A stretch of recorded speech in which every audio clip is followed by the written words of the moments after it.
Hello, and welcome to FI for Kids, the podcast about guiding your kids on the path to financial independence and extraordinary lives. I'm your host, Dominic Delackmel. Our guest today is certified life coach, professional horseman, entrepreneur, and author Shane Jacob. Shane is the founder of the Horsemanship Journey and developer of Stable Living Coaching. The Stable Living Coaching program uses principles seen in horses to help teens increase self-confidence, overcome stress and anxiety, and decrease the chances that they go awry on their life path. There's also a companion program for parents so they have less stress, less overwhelm, less guilt, and more peace. Welcome, Shane, and thanks for coming on the show. Hey, thank you so much for having me. I appreciate the opportunity. Looking forward to it. So in your background, two things stood out the most to me. One is that you struggled with alcohol addiction for many years, starting when you were a young man, and then also the fact that you've worked with horses pretty much your whole life. So I guess my first question is, was it your journey through and then to the other side of addiction that led you to becoming the certified life coach? Yeah, good question. I appreciate it. When I finally broke free from this cycle that I was continued to keep myself in for so long, this destructive cycle, I like to say with the help of horses and the grace of God, I was finally able to break free. And when I did, I just after a period, total change of life course, really. And I said, something that a lot of us have said as parents. I wish I would have known then what I know now. And the thing of it is people can know what I didn't know. And so that's what my mission is to help people, avert kids and parents to, just have a little bit easier journey that they might have otherwise had. Yeah. Okay, great. So, and the Stable Living Coaching combines what you've learned from your own struggles that led to the alcoholism, right? Which was a sense of inadequacy and low self-worth. It combines sort of the lessons you learned from that or your struggles with those with the lessons you learned from working with horses. And then you tie that all in together with what you've learned being a life coach. So, and you help teens that are struggling with stress, anxiety, depression, and more, right? And all those things put them at increased risk for addiction themselves or self-harm or even suicide. And so first, I just want to say most parents assume, well, those things aren't going to happen to my kids. And really, we just never know. I've known some people in my life that, good families and good things going on, and there might be one child in that family that just sort of ends up, for whatever combination of reasons, going down a path like that. And so you just never know, and whether that's addiction or it's some serious depression, which can then lead to suicidal thoughts. So I just want to say there should be no stigma. And I know parents can feel shame about that sort of thing if they're struggling with it with their kids, but really you should not. And really just the best thing is to, if you're seeing that in your kids or you already know they're struggling with some of that, seek help in some way, and don't feel ashamed, and don't feel that there's any stigma attached to that, because there really shouldn't be. I'll make a quick comment on that. I couldn't agree with you more that as human beings, we all experience similar things, and some of those things we make meaning, and we make them mean things. And if we're not intentional or if we're not aware of what we're doing, our brain will default to things that might not help us, things like embarrassment and shame. And here's what I'll tell you. If you have a few of those things that you mentioned, anxiety, depression, and this and that and the other, what I would call you is a normal family. The thing of it is we just don't like to talk about it very much because we think that it reflects on us. And that is a function of how we view ourselves. And so my really the bottom line here is it's normal and it's okay, and it's important enough to it's for something that deserves attention. It doesn't mean that you have a problem. It doesn't mean your kid has a problem necessarily, and it doesn't mean that something's wrong. It doesn't mean that you did something wrong and it's just fine. I mean, what's not fine is ignoring a problem and watching it get worse. Yeah. Yeah, great. Well said. Well said. So, well, with that, then let's dive into the stable living coaching. So you teach six principles there. So I'd like to start with just an overview of those six principles, and then we'll kind of dive into a few of those maybe in more detail and talk about how that relates to parents helping their kids on the path to FI, and also how that ties into what you've learned working with horses over the years. So just do an overview of the six principles that you teach at Stable Living Coaching. Sure will. Yep. We can come back to this, but before I'm going to give you a quick overview of each one, but I will tell you this, and that is that uh, our self-beliefs. And so what I'm going to say is I'm going to encompass words like self-confidence, self-efficacy, self-esteem, our relationship with ourselves, our self-image, all of these things I'm going to encompass into our self-beliefs, okay, what we believe to be true about ourselves. Those that is one of the most researched areas in psychology, and there are straight up hard numbers in research that and if I asked anyone listening to this, and if I asked you, we all know that that's true. We all know that the way that we view ourselves and our self-esteem is super important. The thing of it is most of us view it as something that we kind of check off a list and we're okay, and that's not us. Kind of like what you described with, if we think our kid's having a problem, we really don't want to dive into it, or maybe we don't think it's necessary. Maybe we don't think it's something that is important for us. And what I would submit is that's a bad idea. Okay, in that we are all constantly making meaning about ourselves on a moment by moment basis. Mm-hmm. Okay. Yeah. A lifetime to commitment to pursuing a positive self image is the most important thing that we can do. Okay. Because the way that we view ourselves is going to influence the outcomes of everything that we have. Everything. I'm just going to give a couple here. These are, this is research based. Higher self-esteem is linked to better financial well-being, as individuals are more likely to engage in more positive financial behaviors. A strong sense of self-efficacy enhances motivation and performance, contributing to career advancement and increased earnings. Positive core self-evaluations encompassing self-esteem and self-efficacy are predictive of higher incomes and levels and job satisfaction. And it goes on and on and on.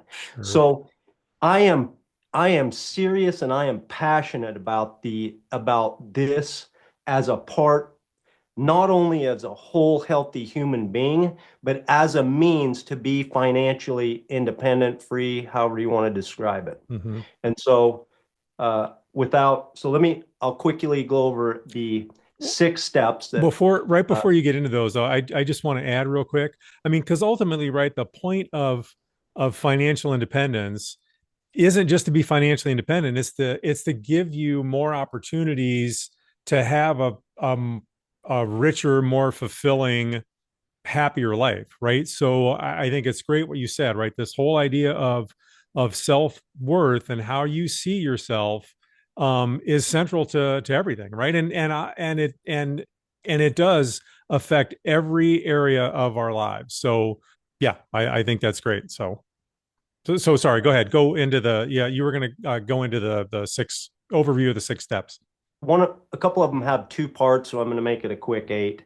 'Cause it's kind of like part A and part B. So one is to monitor and be aware of the thoughts and words that we say about ourselves.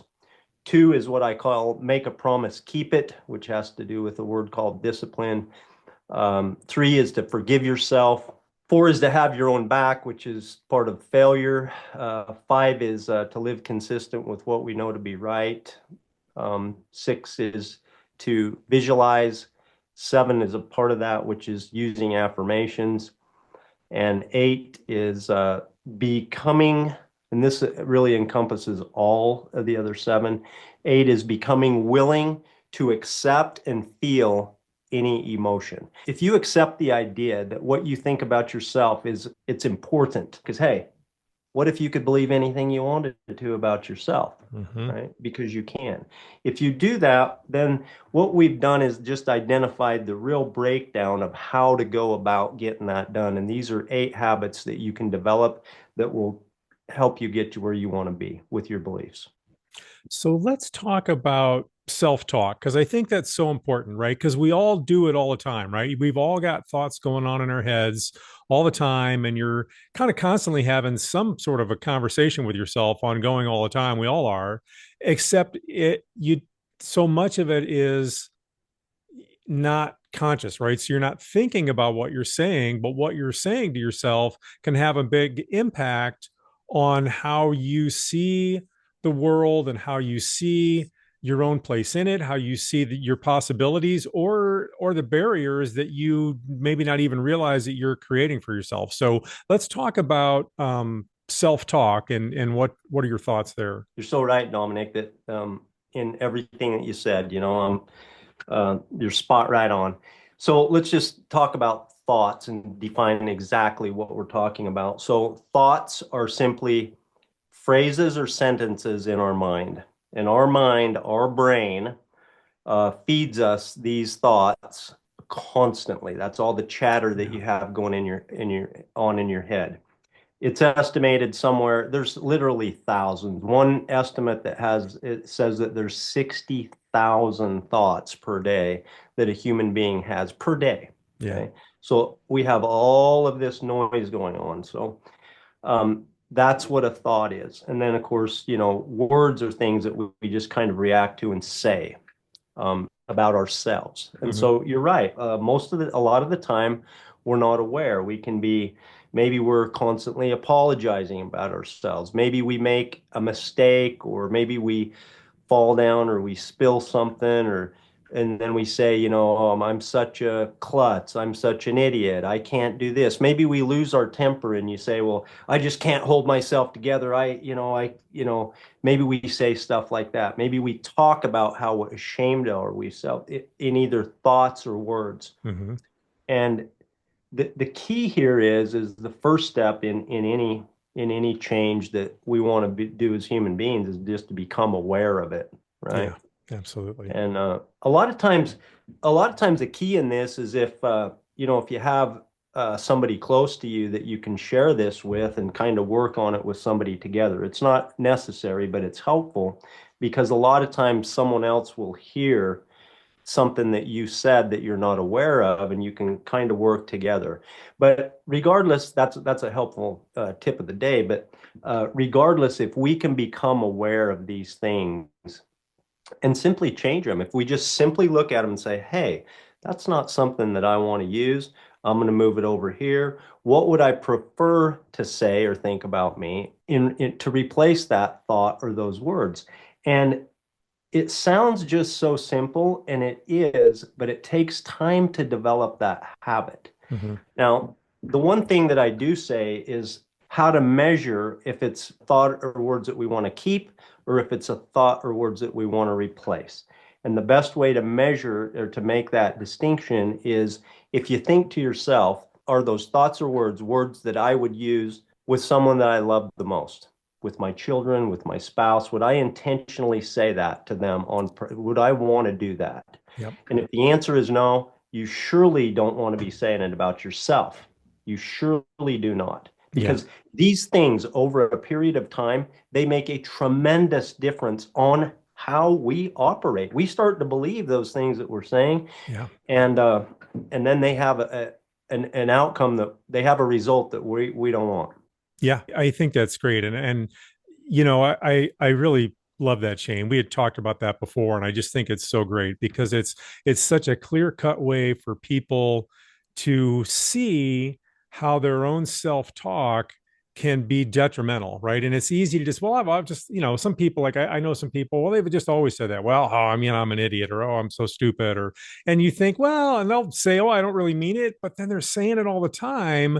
What effect is that having on them? And you're right, and those people would not say that to their kids or to their spouse. And so I think that's great advice. If it's not something that you would actively say to someone that you love, you shouldn't be saying it to yourself. one last thought on that is it's like even humor, even self-deprecating humor, you know. If you invested some money and the stock went down and you say, you know, I couldn't, you know, make a profit if I, you know, if a bag of gold fell on my head or something. Yeah. I don't know what you'd say, but th this is real, this has real impact. And so even making self-deprecating humor or any words that we're using ourselves, they actually play out. And to use your example, if Dominic, you use the word idiot, if I'm constantly telling myself an idiot, you know what's going to happen when it comes time to make a hard financial decision or to make a risk or to follow through with solid financial advice that I've been given or to, you Yeah. know, to follow through with my financial goals or to really show up the way I want to in my career, you know, and so that is these things, and that's just one example of how that plays out that it affects, you know, your financial well-being.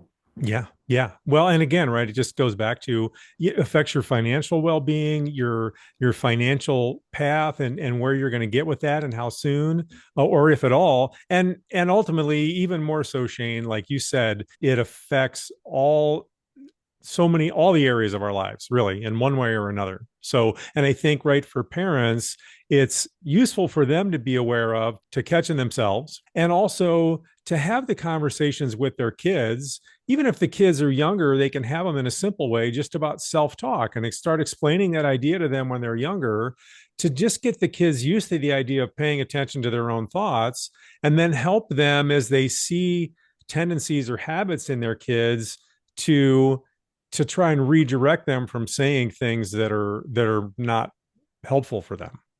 Absolutely. So yeah, okay. So one of the other things I wanted to make sure we talk about is you have one of the principles you teach is make a promise, keep it. That goes back to something I think of that as something I learned from Bill Phillips some years ago, which is honor self promises, is kind of how I think of it, saying the same thing, which I think is super important. So let's talk about make a promise, keep it. Yeah.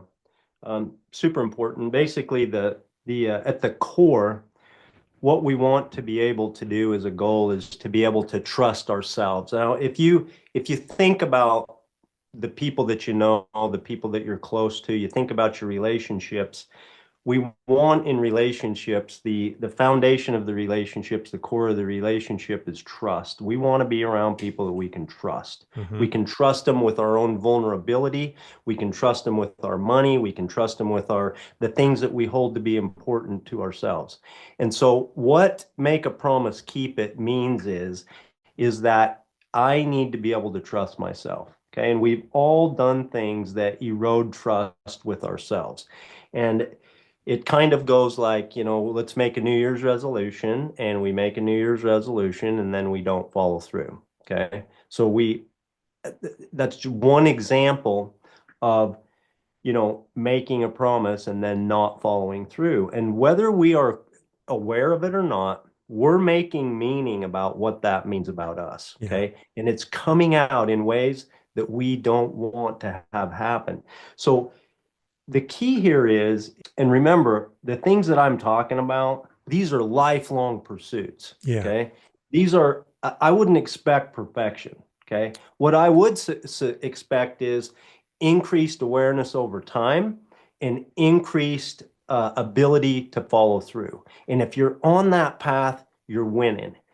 So, Yeah, what you bring up a great point there, Shane, because right as you're talking, as you bring up the idea of New Year's resolutions, I think it's also careful that while you're trying to work on things and make improvements in yourself, and those are lifelong pursuits, it's also important to when you fall short, not to beat yourself up and use that as an excuse to then have some sort of negative self-talk where now you're putting yourself down. So you know, when you say not to expect perfection, I think that's great. And I think the phrase that I really like is celebrate progress, not perfection. You're going to mess up. You're going to have, disappointments. You're going to not follow through on some things. So you pick yourself up and you get right back on it and keep moving forward. So and celebrate whatever progress you are making, but don't beat yourself up when you fall short. Just keep trying to do better. that's exactly right there with you. So the reason this one is that we all have difficulty with this is because we all have a brain that is meant to seek pleasure, avoid pain, and conserve energy. Mm. Okay, that's our default.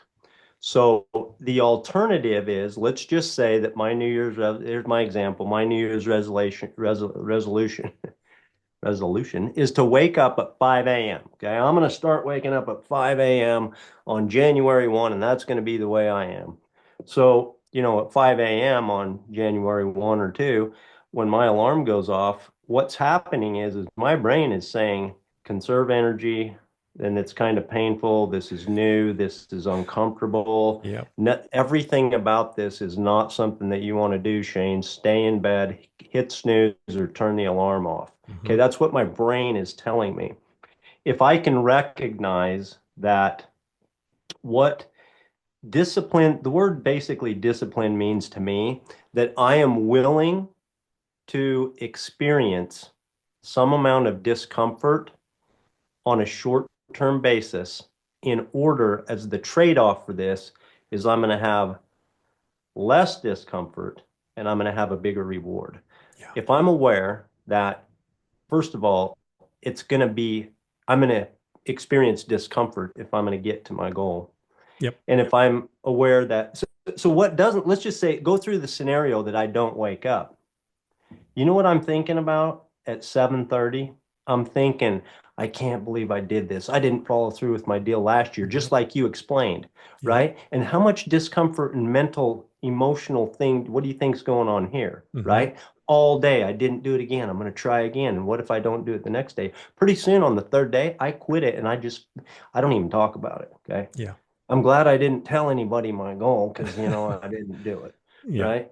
And so what do you think? What's happening is I'm experiencing so much extended long-term discomfort over my inability to experience this little. How long do you think it would have took? Look at the other side.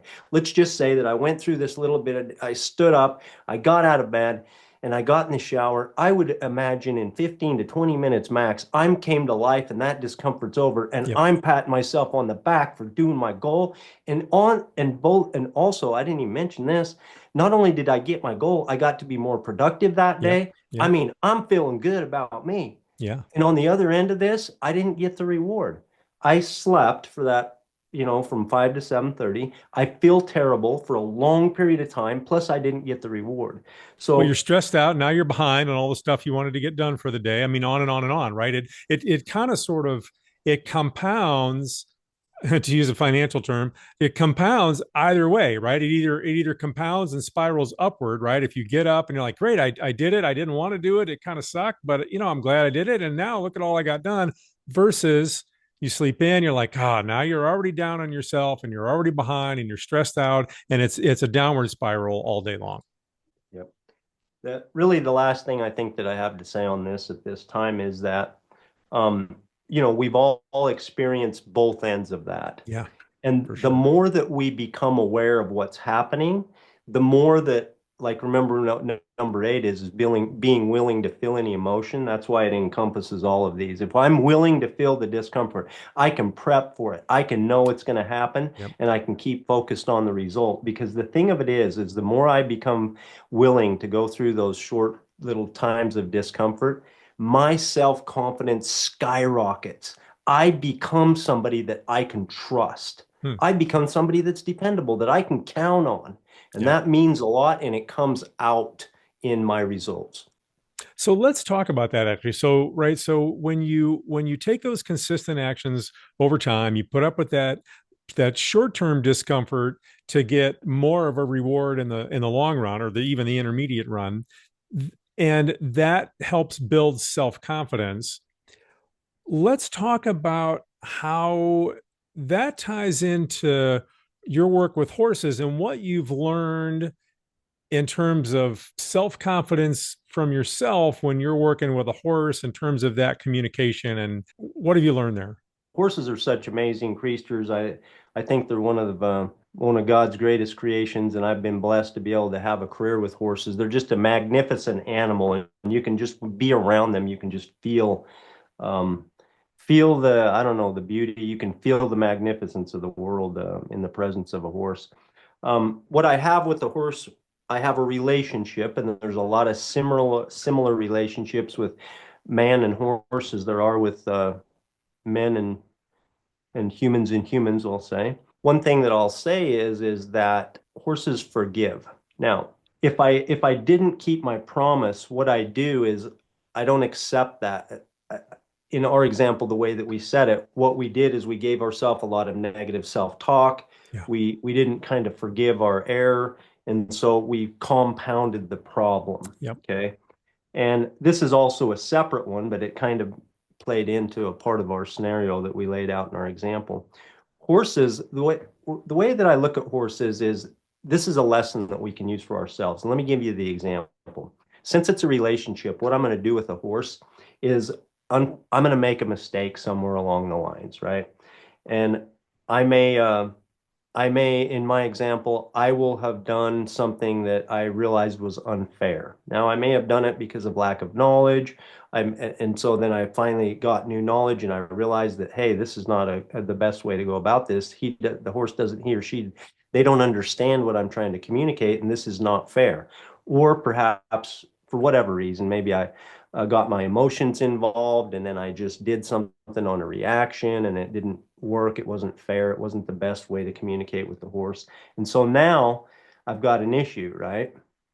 And so that horse reacts to what I did. If it's unfair, he's trying to figure out what to do and how to get away from it. And so there's going to be a consequence for what I did. Mm-hmm. Now, when I realize that I've done something unfair, I'm going to go back to the horse, and he doesn't know what's next. Yeah, Okay. sure. He doesn't know if he's going to get the unfair action again or if there's going to be a change. And so I have to, if I go back with it with an improved action, something I believe that will be better and fair for the horse, I'm going to have to do that to go through that a few times to build that trust back up to where it was before I brought it down. But with horses, it doesn't take very long, number one. And number two, once the trust is built back up, which usually takes maybe, well, part of that's how ingrained it is and how long it's been going on. But Mm. horses, as soon as they can accept and see that that was over, they let it go forever. It's gone. There's no residue. They're not going to remember it in a month. It's Interesting. gone.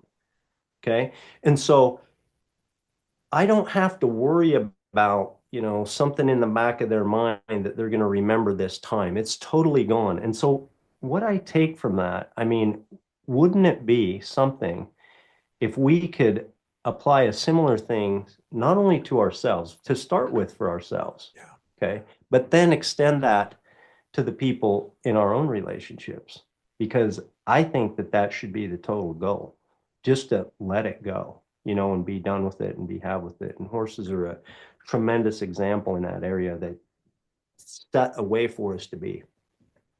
That's really fascinating, Shane, and great advice. And you can see as you're talking about kind of, you've done something, that's unfair or upsetting to the horse in whatever way, right? And parents do that all the time with their kids unintentionally, right? But we're all human, and so we make mistakes. You get a little aggravated. You got a bunch of things going on, and you've got a kid that's asking you questions, or you've got a teenager that's kind of sort of smarting off, and you lose your patience with them, or or you're trying to help them, but you take a tack that maybe just isn't the right thing for them at that time. You're trying to get through something, and you're trying to be humorous about it. You think that'll be good, but they take offense at it and get upset. I mean, who knows? I mean, so those things happen. So just the idea that those similar kind of things happen with horses is cool, but then also just the fact that there's just then you've got to go back and be consistent, just right, because now you've eroded some trust, even if it was unintentional. And you can't just go back once and now it's all sort of fine and forgotten. You've got to rebuild that. But it also sounds like, it's pretty cool because the horses seem to want to get back to that point. And once they decide, oh, okay, now I know what the new normal is and this is good, they let it go, right? So, and I think you bring up a great point, right? That should be the goal for us as humans, just in terms of our interactions with each other, because because we're both playing both sides of that all the time and all of our interactions. So I think that's really fantastic advice. If I could just finish up on that just a little bit, go one more layer, a little bit deeper on Yeah. that. I believe that this needs to begin with ourselves as far as this acceptance and forgiveness. And early on, you mentioned that a lot of times parents could experience shame and embarrassment surrounding what their kids are doing or not doing.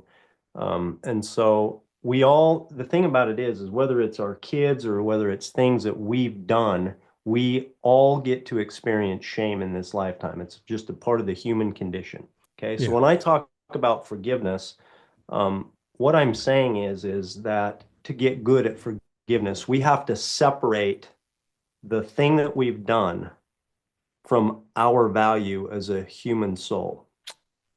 I'm a parent. This is not a simple thing. There's no way. It's not possible for me to be perfect, so that has to be okay. And knowing that they don't affect our value.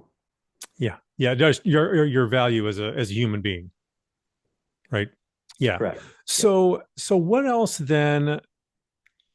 What other things have you learned from working with horses, just in terms of this idea of accepting yourself or understanding yourself, or how you come across, or how communication plays into all of this? So, what other lessons have you taken from your work with horses over the years that are applicable for all of us as we deal with each other and parents trying to teach their kids?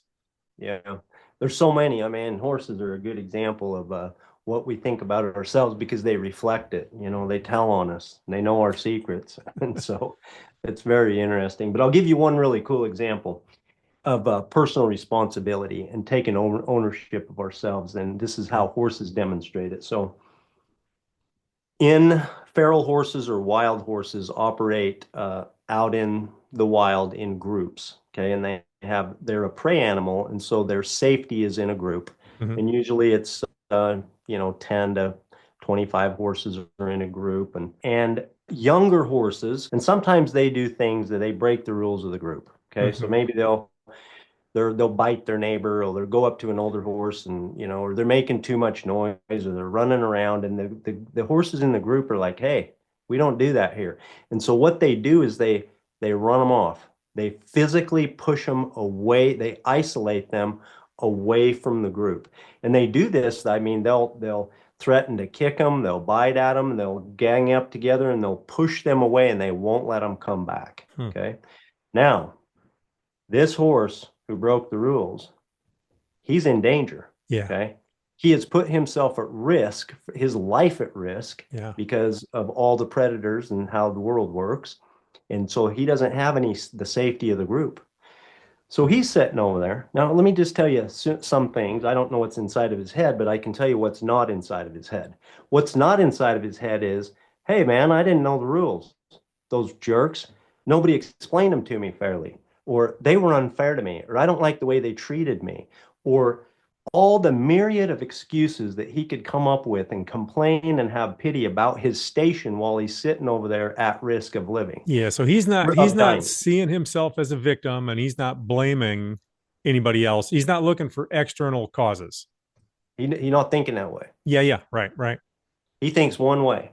Hmm. He thinks, how do I get back to safety? How do I get back to the group? Yeah, sure. Okay.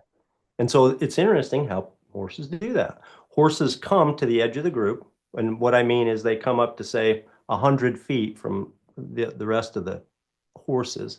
And what they do is they put their head very low to the ground. I mean, within 6 inches, a foot of the ground. They put their head down and they kind of walk a straight line back and forth with their head down. Sometimes they do a licking and chewing motion and they're not eating anything, Hmm. right? And these signals to the leaders, the older mares of the herd, that, hey, man, I'm sorry and I'm willing to do whatever it takes. Let me back in. I'm with you. I got it, you know? And so he does that until they signal to him, come back in, and it's over. This whole process sometimes can take less than, just minutes, Hmm. right? Because that horse, he does not sit over there and sulk. He does not. He's like, okay. And of course, and you can see the lesson, right? It's a perfect example of us. Yeah. When the key here is like when everything goes wrong, my first inclination is going to be to say, well, this and that and the other, and go Yep. down all these paths that are Yep. not helpful. When the only thing that really matters in this situation is one question: what can I do? Yeah. Yeah. Good. Good. That's great. Great advice. Right. And I mean, I think, to the extent that that's tricky, I think, for parents to try and teach their kids, but that doesn't mean that they shouldn't try. Right. I mean, so, it's easier, I think, with younger kids, right? Because it's a little more straightforward. I think when kids get into their teenage years, then it can be a little bit more complicated because there's a lot of that. They're spending a lot of time when things don't go their way or when maybe they get in trouble for doing some things that they shouldn't have done. And then there's a lot of that kind of self-talk that you were talking about the horses don't have, all this blaming and it's unfair and that's such a bunch of a load of whatever. I mean, just and it's a process, and hopefully, right, kids kind of, they need to go through some of that before they can come back and sort of walk along the the herd with their head sort of down low to be like, okay, well, all right, I'm sorry now. Um but hopefully, right, if that's a cool lesson, because if parents can sort of recognize that, they can be looking for those things and then use that as opportunities for kind of ongoing teaching, I think. That's cool. That's a cool lesson. So I'm not familiar with horses at all. I've never not really spent very much time around them at all. So it sounds like they really are incredible animals. That's really cool stuff. Yeah, yep, for sure. Um, so before we kind of wrap up and close, I just want to put out there, what are some, if parents do have some kids that they feel like they might be struggling, whether that's with, depression, or they're acting up a lot in a way that seems not right, or all of a sudden their grades are falling, or they're having some anxiety and stress. What's one of the most important things parents can do if they're seeing those things? What's your advice there?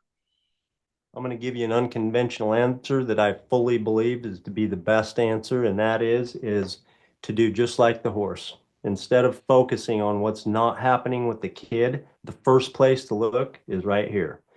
Right here. Hard as it might be, is to take a critical look at yourself and say, how am I coming out as a parent? Am I demonstrating all of the things that I want to? Am I showing up like the confident, loving, patient leader in this thing that I want to be? And the thing, and what you're going to find is maybe you're doing a pretty good job, and maybe you don't think that maybe that you think that there's a lot of room for improvement. But what you're going to find is if you're willing to take an honest look, you're going to find something that you're going to do that you can do. Okay. Yeah, And if you're willing to do that, it's going to have an impact. I'm not saying that there's nothing to be done over there. That's not what I'm saying. I'm sure. saying that I, honest to God, believe that the best place and the first place that is going to have the biggest impact is if you begin right here. Start with yourself. Yeah. No, I think that's great advice, Jane. And it's so easy. And I think, a lot of us know that on some level, but it's so easy to forget, right? Because you're seeing what your kid, and you might be right. It might be that there are some things that need to be addressed, or that your kid knows better than that if they're kind of making mistakes. I mean, it's different if they're feeling like they're stressed out or depressed, and it's that sort of a situation. But either way, looking at yourself first, and what can I do to be helpful? What can I do? What am I maybe missing in terms of my own approach or my own behavior that I'm modeling or whatever it might be, and starting there and then trying to figure out what's the best way to help your child. So, and I think those same things apply if you're teaching them, you're trying to guide them on their journey towards financial independence and teach them about money, because money isn't just about money, right? It's knowing some things, but it's also more about habits and consistency in your behavior over time. And it's also about knowing yourself right? If you're going to try and move towards financial independence, especially at an age that's before traditional retirement, you've got to know yourself and what you value and what you want to spend time and money on. And all those things tie into self-knowledge, and they all tie into self-confidence. And as parents, they tie into not just what you're trying to teach them, but also the behavior that you're modeling. And which takes us back to your point, which I think is so important, which is to start with yourself first. Take a look at yourself first, and look at what you're doing, even if it's unintentional, and maybe especially if it's the unintentional things that you're unintentional messages you're giving, and start there. So that's great advice, Shane. Really, really great stuff. Yep. I hear you. What other thoughts do you have? What else is on your mind you'd like to share?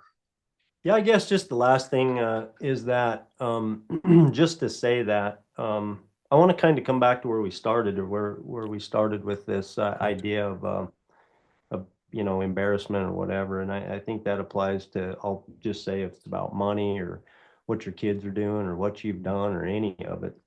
The thing of it is I think it's important to know that it's just part of being a human being. And we've all done something, right? There's something that we've all done that we really don't want to talk about. We're kind of, a lot of times, if we don't handle it and deal with it and process it, we're still hiding it, and that's not helping us do good with it. And so my message to you is that whatever that thing is, or those things are, or whatever it's going on in your life, it doesn't matter. And I mean, regardless of what you have done. Okay. You hear me? I mean, it doesn't matter. You still have the same value, whether you know it or not. I'm just asking you to commit to know it. You still have the same value, the same priceless, invaluable. You are fully worthy and fully have every pricelessness of every other human being that's ever walked the face of the earth. And the more that you can come to know that, know it. I know it. I know it about you, and I know it about me, and you're not more and I'm not more, and we're all equally the same. And the more that you can come to know that, the more, the better results that you're having, the more peace you're going to have in your heart and your home. And that's what I have to say. Yeah, no, that's great. That's really great advice. And, and from there, right, then, because you have to start there in order to, I guess, in a sense, have the confidence in yourself to sort of follow through with whatever consistent daily actions you want to take, right? So like back to your example, I'm going to get up at 5 a.m. or whatever. I'm going to exercise, 5 times a week or 3 times a week or whatever it is you're trying to work on, or I'm going to save more. I'm going to spend less so I can have more to save and invest, whatever that might be. You've got to start by believing in yourself. And then we're back to also, right, how important all that self-talk is. So just the awareness of what you're saying to yourself in your own head, and adjusting that to make it work for you rather than unknowingly it working against you, and helping teach your kids that. So, for sure. So, where can people, if they want to follow what you've got going on, Shane, or get in touch with you, where can people find you? Yeah, sure. Thanks for that. We're on every media available. The best place to begin is our website, thehorsemanshipjourney.com. Okay, great. And I'll put that in the show notes so people can just click on that link and go there, and then they can find whatever stuff you've got from thehorsemanshipjourney.com. Great. Thanks very much, Dominic. I appreciate the opportunity. Oh, no, thank you very much, Shane. I think it was a good conversation, and cool stuff about horses and just cool stuff about human beings. So thank you very much. Thank you for listening to this episode of the FI for Kids podcast. Please support the show by hitting subscribe and receive new episodes every Thursday. The intro and exit music this episode are courtesy of Douglas Cameron. As always, you can find links to the FI for Kids music in the show notes. Thanks again, and we'll talk next week.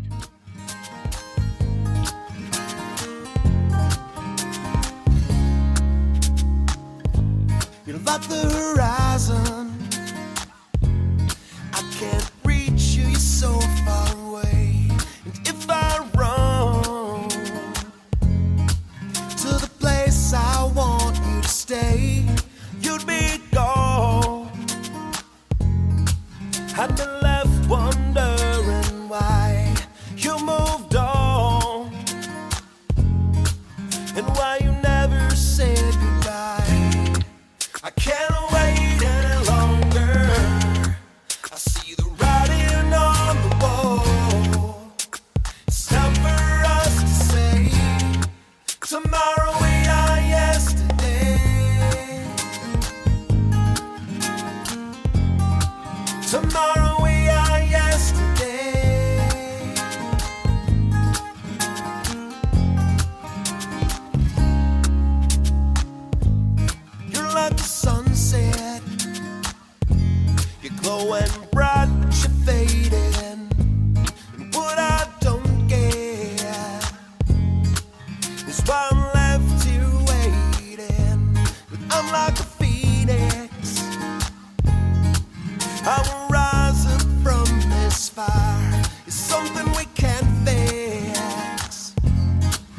I guess it's time for us to retire.